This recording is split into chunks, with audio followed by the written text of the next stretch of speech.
So how dark is Cyberpunk 2077? So that's what we're going to be talking about today, are the dark themes in Cyberpunk 2077. Because it seems like there's a part of the community that's actually worried that the game isn't dark enough. You know, a lot of the community loves movies like Blade Runner, and they really want the themes of Cyberpunk to really stay true in this game. They don't want it to be like I guess a GTA 2077.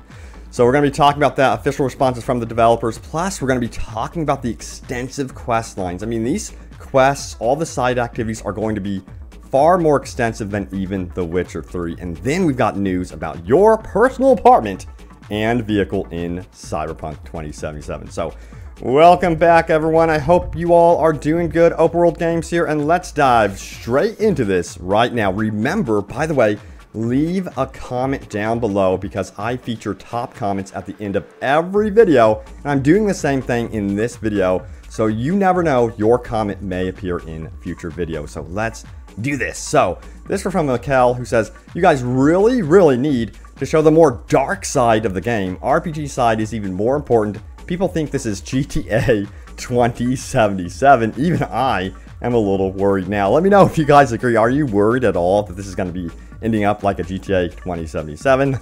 Sound off in the comments. Now, this was the response from CD Projekt's very own Marcin Moment, who says this: Cyberpunk 2077 is a fully fledged RPG with choices and consequence that matter, deep character progression, and an awesome story on par with the ones from the Witcher games. You will not be disappointed. Also, the game is very dark, which you'll see on November 19th. So expect very dark themes in this game, and I can already see that from the initial Cyberpunk 2077 presentation that we got, showing off some of the themes within the game.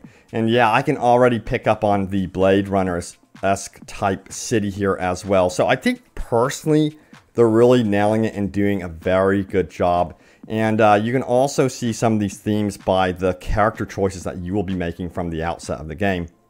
You'll be able to play as a nomad, for example, and really experience the poverty and seedy parts of the underworld. And then also the corporate corruption, if you want to go on the side of that type of gameplay style. So it seems like there's going to be dark themes throughout, no matter what type of play style you go after. So yeah, let me know what type of playstyle you guys are going to be going after in Cyberpunk 2077. Now this is really interesting right here. So Green says this: please tell me the quest will have many branches with several outcomes like Fallout New Vegas. I'm afraid to get overhyped for this game, but it's really hard not to. Looks amazing. And this is the response from Cyberpunk 2077's official Twitter, who says, our quest team is amazing. The Witcher 3 was a great warm-up in terms of quest design. Now we're going all in, and so are the other teams. That is huge. We already know the quests in The Witcher 3 were extremely extensive, so I cannot wait to see what we as a community discover with the quest lines in Cyberpunk 2077. It's going to be insane. I think there's going to be a lot of really cool stuff happening in this world for sure. Now let's talk about your personal space, your apartment, and of course your personal vehicle. So let's dive straight into this. So this was posted by Miles Toss, developer on Cyberpunk 2077, who says this: I will be so audacious and step in with some cold hard dev knowledge. The answer to your question is yes, they are connected, and your apartment storage and the trunks of your cars act as one storage. It is very handy. Just don't ask me how it works. It works. And he's talking about how your apartment storage is going to be connected with your vehicle storage. So that's going to be really cool. It's going to be make the game super easy to get around. Now there's a follow-up question here from Bam, who says, so it's similar to the green storage chests in The Witcher 3. Many of you may remember those. And the response was from Miles, who says, pretty much. So as you can see, it's going to make traveling around this world, getting around with your gear, that much easier. And I think that's so important, not to be constantly going back and forth between certain areas and having the game feeling redundant. You need access to your stuff pretty quickly, and it seems like you're going to be getting that in the world of Cyberpunk 2077. Also, remember, if you missed it, there is a gameplay trailer in the works right now. Remember that. So be sure to stay tuned to future Cyberpunk videos right here on Open World Games, because I got you guys covered. I'll be sharing that video out here, doing a breakdown, and much more in the very near future dedicated to Cyberpunk 2077. Now, let's do this. Let's go over your top comments. Let's rock and roll. Remember, leave a comment down below. It could end up in a future video. So let's do this. This comes from Ashley, who says, see, this is what games need to do. Loads of details and content that will make people excited and intrigued. Still don't know why The Last of Us 2 was so secretive about everything right up to launch. Wrong move by them, I think. They could have shown so much without letting slip the horrendous storyline.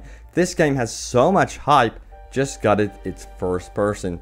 Think that will be its downfall against GTA. So yeah, you know, they have shared a bunch of stuff related to Cyberpunk 2077, but I still think we're only getting the tip of the iceberg. That's what's incredible to me, because I know this game is absolutely massive. And I still see comments to this day on my videos about first person versus third person. It seems to still be an intense discussion. Again, I'm really curious to see if the modders on the PC side of stuff try to experiment at least and throw in that third person view. Let me know again what you guys think about the first person versus third person discussion. I'm really, you know, on the fence, but I'm enjoying the first person, what is being seen here. I personally cannot wait to experience this game from first person. You know, I played Fallout. All my Fallout experience was in first person. I really didn't have a problem with that, and the guns in this game look absolutely beautiful. That's one thing you don't get from third person. So you can see with first and third person, there are advantages and disadvantages. First person, you get the amazing gun models. They look absolutely amazing. Third person, you get to see your character customization and your actual character. And Ara says, I want third person mode. I don't want character customization to be wasted. I want to see my hard work. So yeah, you can see they're in agreement about wanting to see their character, and I do definitely get that. So again, sound off in the comments about this one. Now, Shadow Miner says this, Ozob kind of looks like a Cyberpunk Pennywise. He does, doesn't he? And a lot of you picked up on the fact that Ozob, the name, is actually Bozo spelled backwards, so it's kind of like a play on the clown.